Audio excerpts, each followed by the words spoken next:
Super excited to be here. Really excited to talk about the Security Operations Center and why I think it's a great place for you to start your career. So let's dive right in.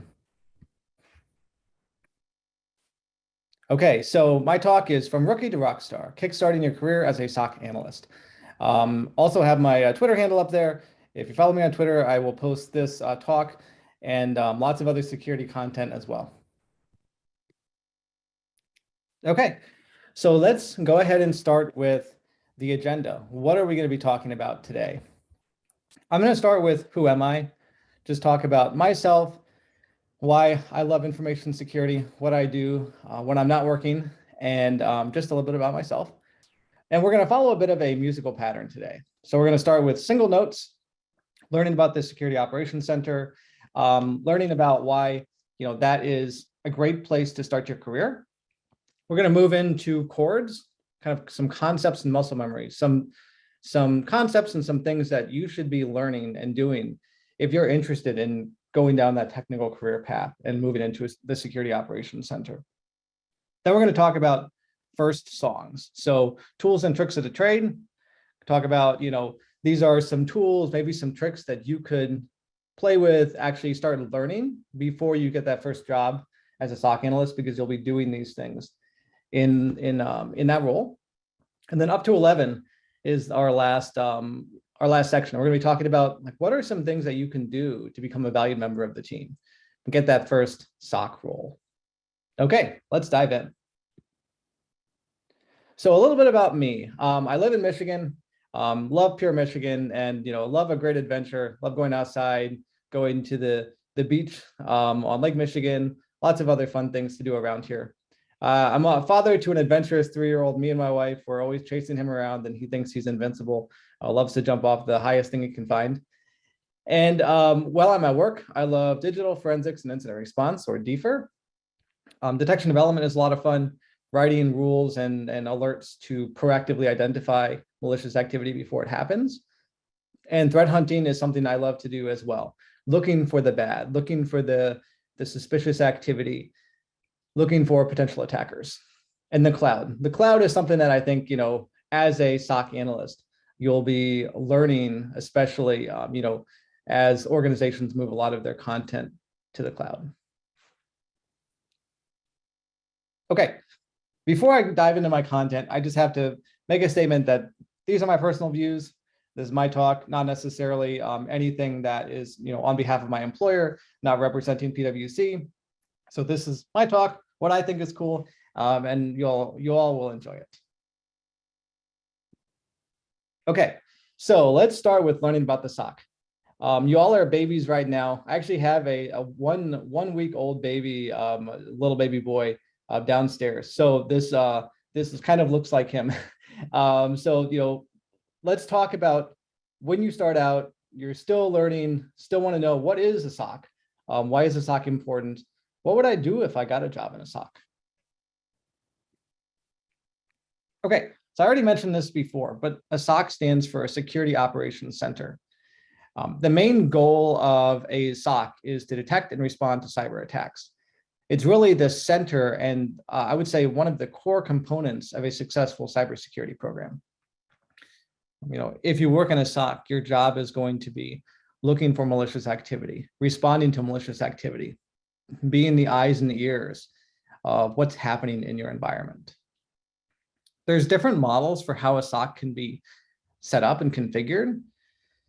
There's a tiered system. So there's a tier 1, tier 2, tier 3 model, where tier 1 is the initial triage team who collects and as incidents come through, as tickets come through, they're the ones who are initially looking at them. And then tier 2 and tier 3 are more experienced personnel. Tier 2 team is typically the ones who are have more experience handling the more complex incidents. And the tier 3 team typically are the ones who are almost like the SWAT team. They jump in, they dive in when it's getting really bad, and they're maybe experts in forensics or malware analysis or things like that.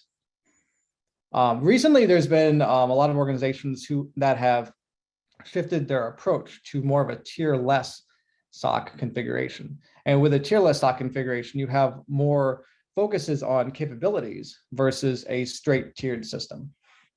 I think this is actually really cool because a lot of times you have people maybe in tier one who have interest in learning about forensics or learning about how to do detection development, or how do I handle a large scale incident, and vice versa. Maybe there's some people on the tier three team who wants to know more about what is initially coming in my environment and how can I respond to it.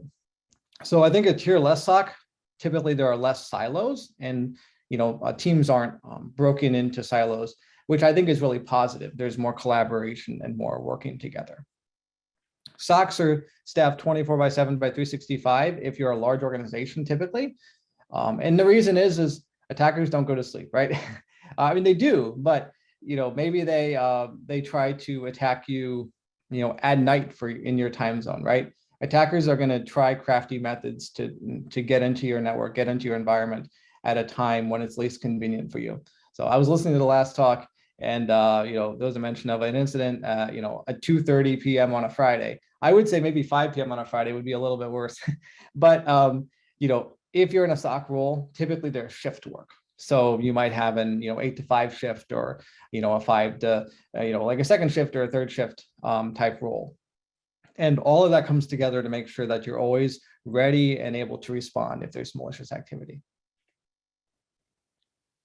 Okay, so let's talk about some SOC roles.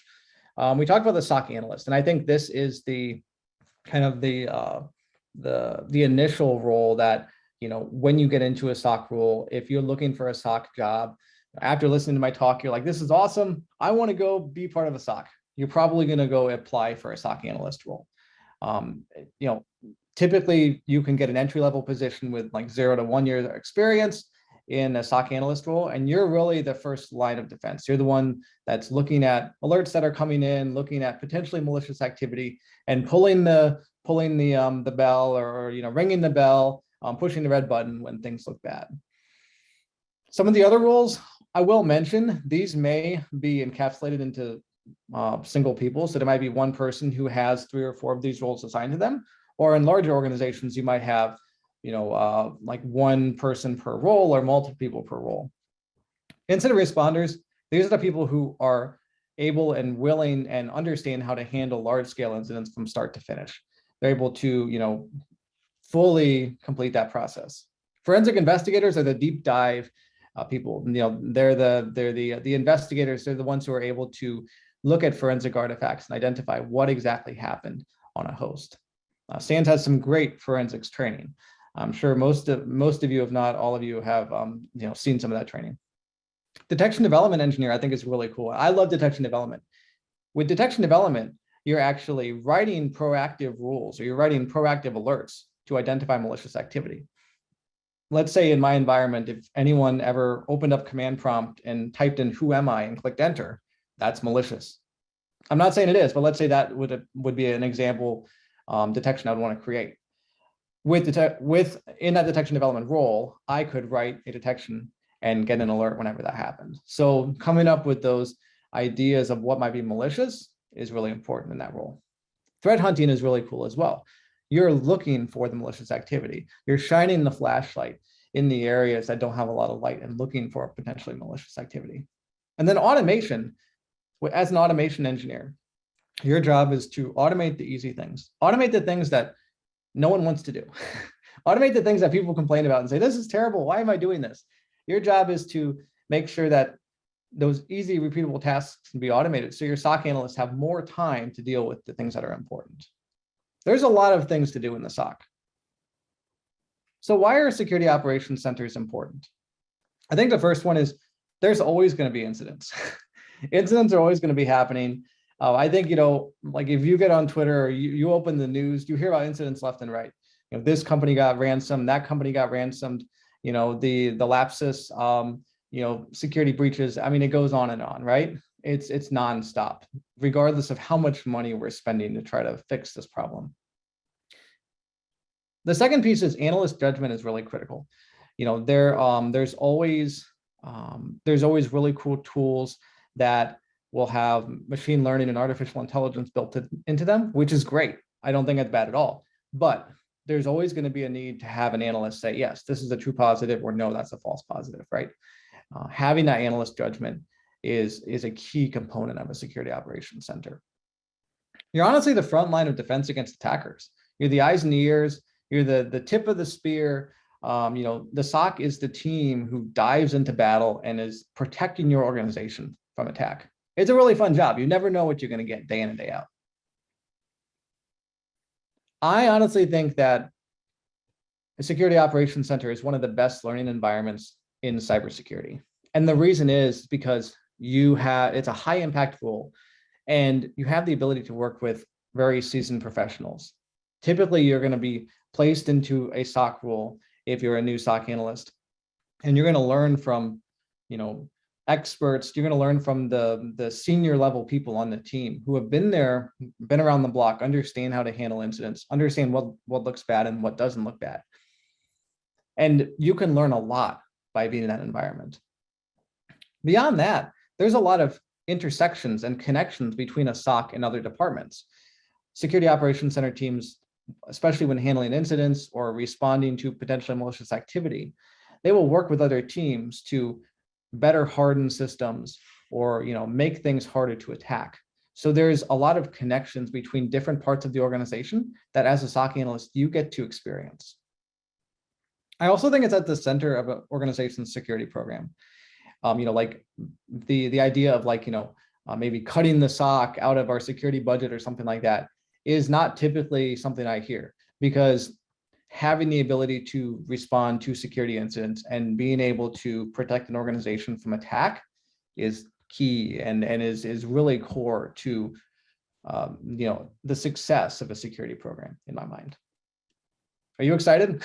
I am. Okay, so we've started at baby phase. We're growing up a bit. This kid looks like my son, who is old enough to play on a toy guitar, but not quite there yet.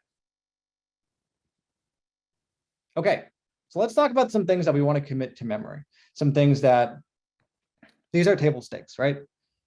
These are concepts and frameworks and things that you really should understand and know. I'm not saying, if you want to become a SOC analyst, write this down on a piece of paper and say, okay, I've got it. I've heard of the incident response process, or I've heard of the cyber kill chain.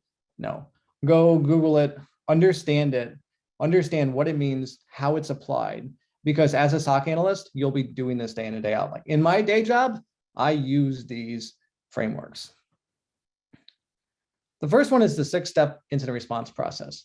SANS has lots of great content and material on this, but bottom line, there are 6 steps to handling an incident, from identification, preparation through remediation. There are 6 steps, and it's important to understand when you should move on to the next step and why you should or should not, be in a certain location when you're responding to an incident. Understand this process. It's not complex, but it's important to understand. Commit it to memory, I would say. If you're applying for a job as a SOC analyst, this might be a question you'll get. What are the 6 steps of incident response? And can you tell me, why they're important? The second thing is the MITRE ATT&CK and defend frameworks. The MITRE ATT&CK framework is actually really widely used and widely known in the cybersecurity community, I would say. And it's really a framework that breaks down attacker techniques and procedures. How an attacker tries to get into your environment, how they try to exploit your environment, how they try to move laterally, move from system to system, how they try to gain as much access as possible. There is a plethora of information and resources in the MITRE ATT&CK framework. I mean, you could spend weeks reading through this framework. It's awesome. The defend framework is like the opposite side of the coin. And really the defend framework is, as a defender, as a SOC analyst, as an incident responder, how do I defend against these attacks? How do I harden my environment? How do I harden my organization from these attacks? And the cool thing is, if you're looking at the defend framework, it actually maps back to the particular defend concepts back to the attacks. So there's this really nice linking between the two. The last one is the cyber kill chain. This one's like the OG of attacker mapping. This has been around for quite a while. And the cyber kill chain is a 7-phase process that describes how an attacker moves laterally, or how an attacker moves into your environment, from initial reconnaissance all the way to hands-on keyboard activity. Understanding what phases are involved in the cyber kill chain and what they mean is really key. Because if you're defending, if you're in a SOC role, you're a security operations center analyst, understanding where an attacker is in your environment and how much access they have is going to be really important. Some additional things to research and digest. SANS posters. I have SANS posters somewhere in my office. I pull them out when I'm looking for particular resources on like Windows forensics or Linux forensics or how to use SIFT. These posters are awesome. So if you go to sans.org/free, look at the posters that are there. I recommend the digital forensics and incident response posters. They're awesome. They're amazing. Great reference material. Detection and defense rules. I talked a little bit about writing detections to identify malicious activity as a detection engineer. If that sounds really cool to you, look up Sigma rules. Google Sigma rules on GitHub, and it is a list of alerts or rules that you can put into place to identify potentially malicious activity. SANS has some great white papers as well. So they're similar to the posters, but the white papers are more in depth, right? More of kind of a essay style write-up. And last but not least is cloud training. I think that there is some really, really awesome cloud training available at little to no cost. I'm going to pick on Azure for a second. Microsoft, they have a really, really great free training program. You can go and learn different components of Azure and how to use Azure as a security administrator. For instance, the SC200, Microsoft Security Operations Analyst track, doesn't cost anything to go through. And there's a lot of content there. And if you want to go for the SC200 certification, I believe it's $165. It's really, really inexpensive and cheap. Okay, so we've gone through our baby steps and our toddler phase. Now we're learning how to rock. We're getting this. We're really learning how to do this. This looks like whoever is playing here, they're playing the guitar a lot better than I know how to play the guitar. Actually, I only play the violin, not the guitar. But we're growing up here, right? We're learning how to do this. Okay, testing your skills. I think this is really important. Learning something. I talked about learning the cyber kill chain, learning MITRE ATT&CK techniques.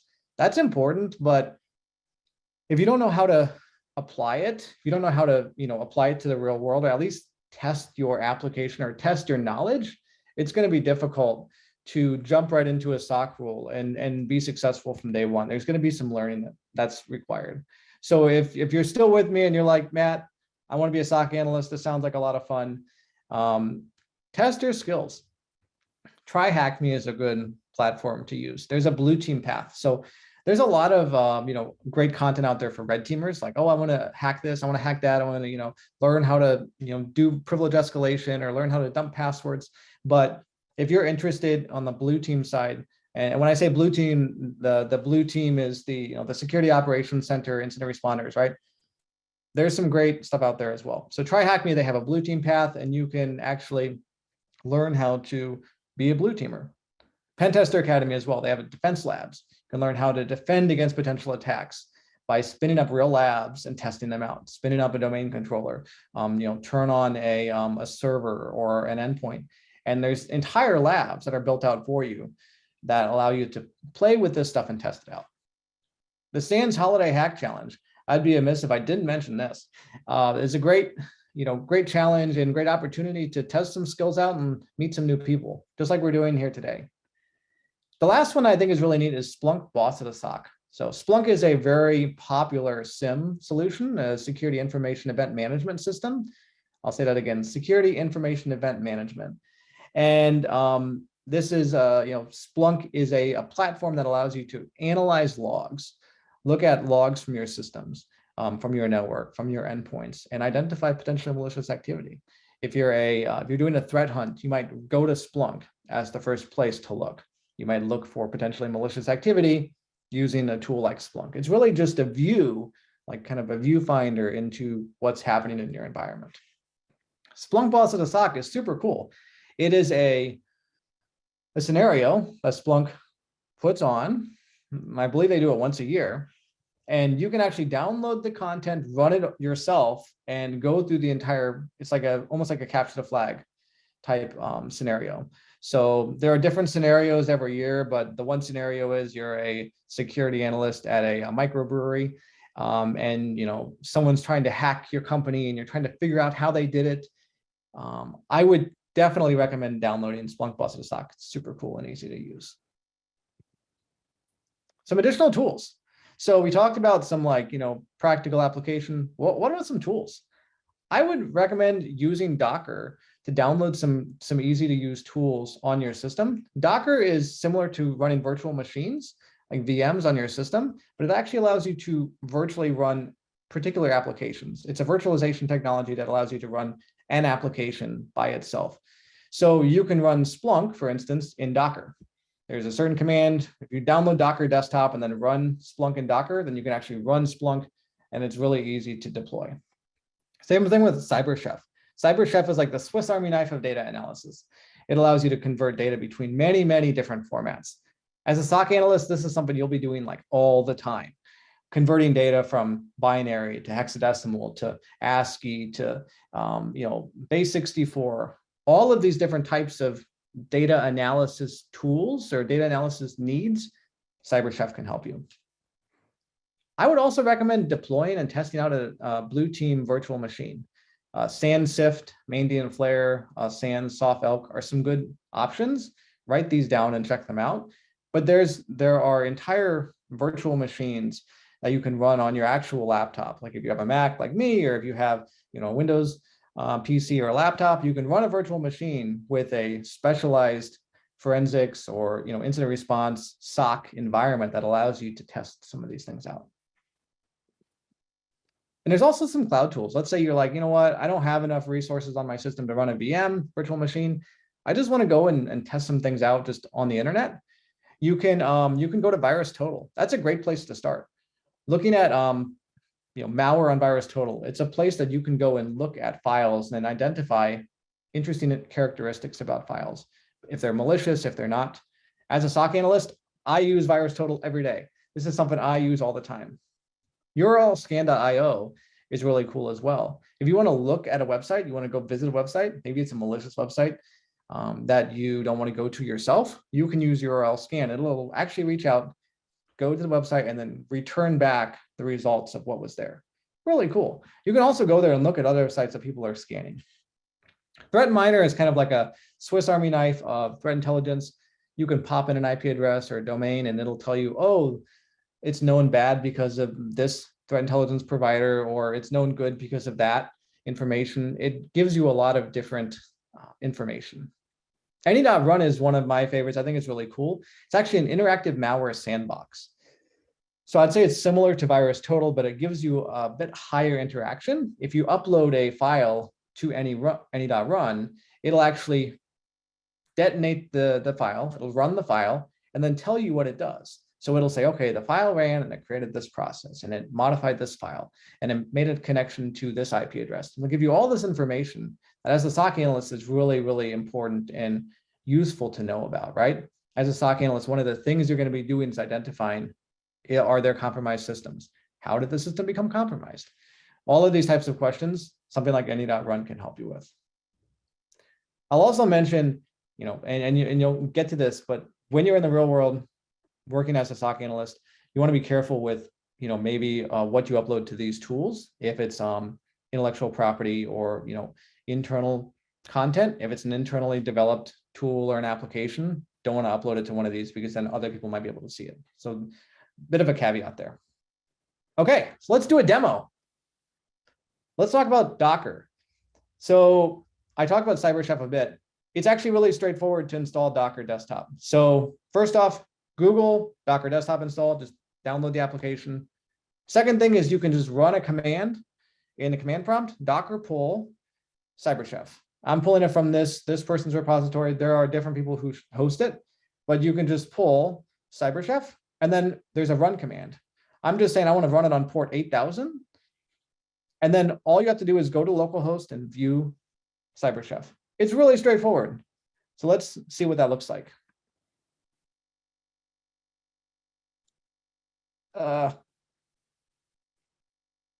Okay. Let's see if I can get this to run.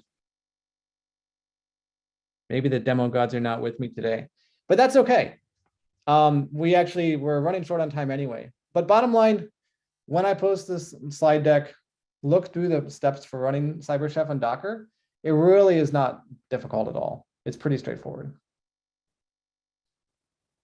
Okay, so let's get to our last section of the talk here. How do you become a valued member of the team? At this point, I think this guy's he's an expert. He's like playing 3 guitars, which is insane, and I don't even know how that works. And like, how do you kind of get your first foot in the door? How do you get there? First off, do your research. Like if you're preparing for a SOC interview, do your research on who you're applying, what company you're applying for, right? Understand what they do, what makes them excited, what makes them tick, what their revenue streams are. Always have some questions prepared. I think, typically when you're interviewing, the interviewers will say, do you have any questions for me? Having a question or two prepared shows you care, shows you are prepared, shows you want this job, right? Shows you are interested. Practice makes perfect. Practice in front of your spouse, practice in front of your dog, your cat, stuffed animal, whatever. Do some practice before you actually go for that real interview. Try again. If you don't succeed, try again.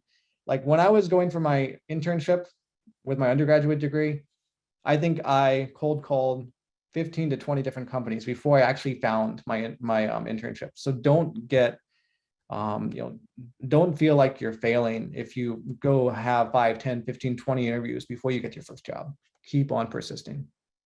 Leverage networking events like this. There are a lot of people here. Last I looked, there were like 1,200 people on this call. So there's tons of people who are here and can help you become a better professional and help you into this cybersecurity professional environment. So after you get your first job, continue to learn and continue to grow. You're not done, right? I'm not done. I'm always learning something new. No one in cybersecurity ever arrives, right? You don't arrive and you just like say, okay, great, I know everything.